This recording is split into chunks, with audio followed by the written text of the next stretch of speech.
Welcome to the Poop Academy, a podcast about all things poop, hosted by Dr. Grunt and Lady Splash.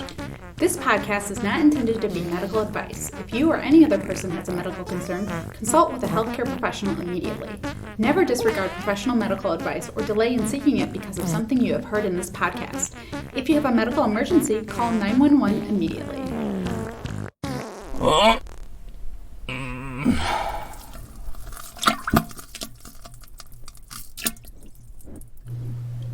Welcome, nincompoops, to another episode of the Poop Academy. Dr. Grunt and Lady Splash here for episode 3, Poop, Form, and Consistency. Make your way to the water closet, check your TP roll, and here we go.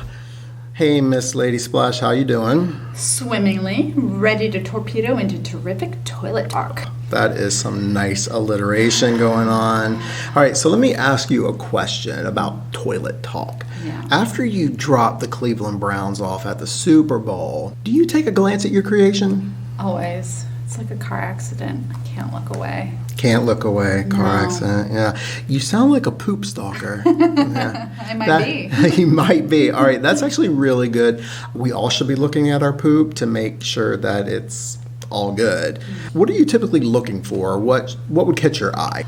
Definitely color, especially, if it's regular brown or funky, or does it look like camo? Is my salad showing up? Did I, Nice. What's going on there? And then also, I'm not sure about how it felt coming out. I'll check out the shape and, of course, how big it is. I mean, it's like a personal achievement on some of these turds that I push out. On the good days, I feel like some deserve a trophy. Yeah, I can see your wall lined with honorable mention ribbons. Yeah. Brown ribbons, of course. Yes. Most people don't know that there are normal and abnormal shapes and consistencies to poop that we should watch out for. So let's go ahead and we'll take them through some of the different possibilities. You want to start? My pleasure. For our nincompoops out there, there is a well-known and respected classification tool in the healthcare system called the Bristol Stool Chart. It has 7 different types of shapes and consistencies of poop. There's nice little pictures, and then there's descriptions on the sides of the pictures. It's quite comical. If you've ever seen Mr. Hanky on South Park, you might be able to spot him on this chart. Lower numbers mean more hard constipation-like poops, and higher numbers can lead toward more brown tsunami diarrhea-like poop. Oh, okay, Yeah. gotcha. So can folks actually find this chart and take it in to their healthcare provider? Oh yeah, absolutely. You can check it out on the Google machine. It's the Bristol Stool Chart. If you are concerned about your poops, take the chart in with you when you have an appointment. Providers don't have it memorized off the top of their heads because they're thinking about so many other things, but it's really useful to show them what you've been experiencing. And they're not going to laugh at you about it. I mean, they want to have these intimate conversations with you. Yeah, it's actually a really good idea. Help out your provider. It's going to make things go faster. And hopefully, if you're experiencing some discomfort, it's going to move faster to some relief for you. Okay, so speaking of the chart, I printed one out for us. Okay. So go ahead and tell me about type 1 on the Bristol Stool Chart. Does it look like milk dud candies? Yeah, I'm seeing milk duds, or maybe like raisinets or goobers. Despite type 1's appearance, they are definitely not soft and chewy, though, like a milk dud. They're more like nuts, separate little hard lumps, which can be pretty difficult to pass. All right, so how difficult? What are we talking about? So one might sit in the bathroom for 45 minutes and strain and feel like they haven't gotten anything out. It's like a lot of grunting, and then one little tiny plop into the water. That sounds like when your legs fall asleep while you're on the toilet. That's just miserable. Yes, it's definitely not a normal form for consistency of poop. All right, you ruined milk duds for me. So let's go ahead and move on to type 2. Sure. With type 2, we're getting into a more formed log shape, but it isn't smooth or held together well. It's more of like these little brown balls have stuck together, but you can see all their edges and borders. Okay. Looks like Baby Ruth candy bar, or like a bunch of brown grapes stuck together. It's like, yeah. I mean, it's one of those type lumps that have started to adhere to each other. Ah, yeah. It's usually described as lumpy and sausage-shaped at the same time. Yeah, and this has got to be linked to constipation. Oh, yeah. It involves a lot of straining, and it's still pretty uncomfortable to pass. And this kind of stool might also cause you abdominal pain and discomfort as it distends your colon. Yikes. Okay, so not normal poop.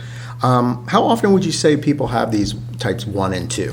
Well, if you've had 2s and 1s off and on for most of your life, you might just have a slower bowel. And that's not necessarily anything to be worried about. It's when there's a big sudden change that lasts 10 days that you want to see your doctor to make sure that there's nothing more serious. Okay, that is good advice. Again, another reason we need to be looking in the toilet bowl after we've done our duty. Do we know why we might get types 1 or 2, or is it just I ate too much cheese situation and now I'm all bound up? Oh, back to the cheese. I see where you're going with that. It can be diet related. Usually it's about missing things in your diet, like good fats might be missing, fiber, and especially back to our best friend, water. You can eat all the fiber you want, but if you're not drinking enough water, then there's going to be backup at the station. Okay, and let's not forget about medications. A lot of people don't realize that medications can really affect the gut and how fast it's moving. Of course, as we all know from the news, opioid pain medications can really stop your GI tract from flowing, but also can other NSAIDs like aspirin and Advil, antibiotics like we've mentioned, antidepressants, antidiarrheals, of course, but then iron and calcium can also slow you down. Yeah, there's so many contributions out there for types 1 and 2. You don't really want to think about these things causing you to be backed up, but they do. Shall I go on to type 3? Please do. I want to see what other candy bars you ruined for me. Type 3 is a sausage-shaped type with cracks on the surface. This is usually a pretty normal bowel movement that shouldn't require much straining or any pain. When you're done, you should feel satisfied, like you've gotten everything out. Looks like a Snickers bar, or maybe like if you took a corn cob and dunked it in chocolate. Oh yeah, I can see that. Snickers satisfies. Excellent. Snickers satisfies you. So let's move on to type 4. This is also sausage-shaped or snake-like. It's smooth and soft, and it's considered normal. It comes out really easily and has a definite form that doesn't break apart. Okay, I can see that. It does look like a smooth, thicker, like breakfast sausage. And this is the first one that we've seen thus far that doesn't seem to have cracks, and it's holding together. Mm-hmm. So is this a good poop? This is a great poop, the kind that deserves bragging rights. All right. Talk to your husband about it. Talk to your best friends about it.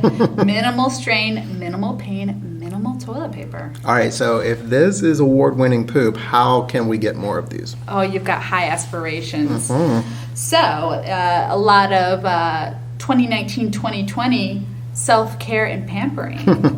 Adequate hydration, electrolytes, exercise, balanced diet with plenty of vegetables for fiber, adequate fat, regular intakes of probiotics or those foods that contain probiotics, especially after you've had antibiotic therapy. You need to replace those. And also make sure that you're taking time to rest and you're relaxing and you're managing your stress. And then everything should just loosen up and fall into place. All right, so it pretty much means that we're supposed to be doing everything we know we should be doing, mm-hmm. but no one tends to do.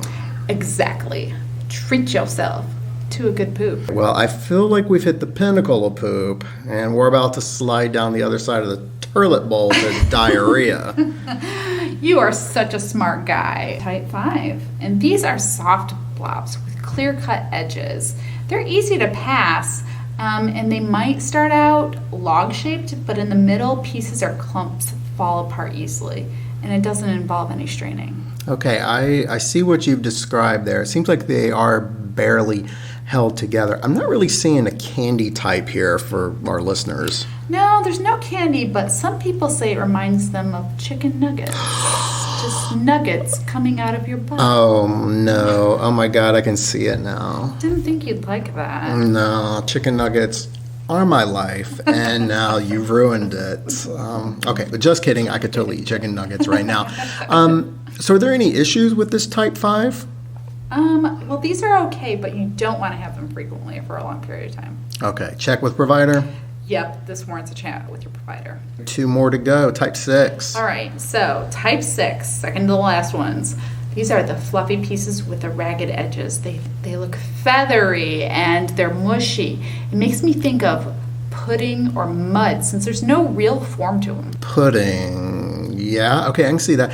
Kind of looks like oatmeal or porridge since it's not just water. Like there's definitely some mushy raggediness in there. Yeah, it's not a good thought. Maybe apple cinnamon oatmeal, brown sugar. Yeah, you're disgusting. Oh, you love it. I do. I really, really do. All right. So type 7, I'm going with diarrhea. Yep. All right. It's entirely liquid. It's watery. There's no solid pieces unless it's like a piece of corn. This stool is classic diarrhea. This is poop that is poop emergency. So watery that it's going to break the sphincter dam holding it in the rectum. Oh, how I have been there. And I have even left the destroyed underwear behind to prove it. I want to hear that story. But people need to stay hydrated even if they have type 7 diarrhea poop. A lot of people don't connect diarrhea to being dehydrated. They just think, oh, I got something out of my system and now I'm fine, I'm going to feel better. But you really need to rehydrate and then talk with your provider if it's still with you for greater than 4 days. So what exactly is like the danger with these type 6 and 7 poops? Well, since your body is not absorbing the water from the poop, it's not getting all the nutrients or vitamins either.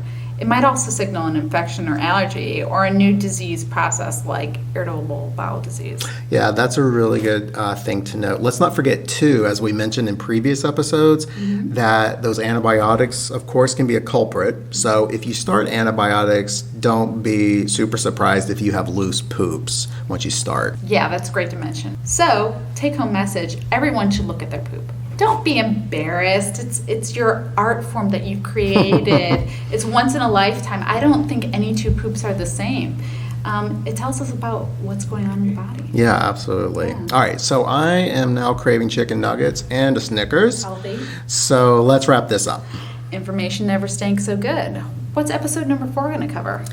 We're going to continue on the art train and get all artsy-fartsy as we examine the poop palette.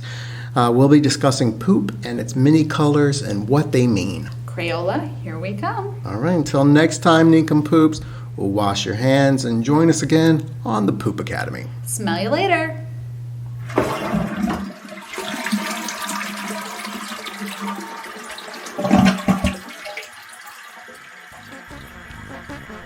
You've been listening to the Poop Academy with Dr. Grunt and Lady Splash. Subscribe to our podcast to become a nincompoop and share the joy of learning about poop with your friends. Got ideas and comments? Send us a message at thepoopacademy@gmail.com and your idea or commentary could be featured on a future episode. Don't forget to follow us on social media. We're on Facebook, Twitter, Tumblr, Instagram, and YouTube.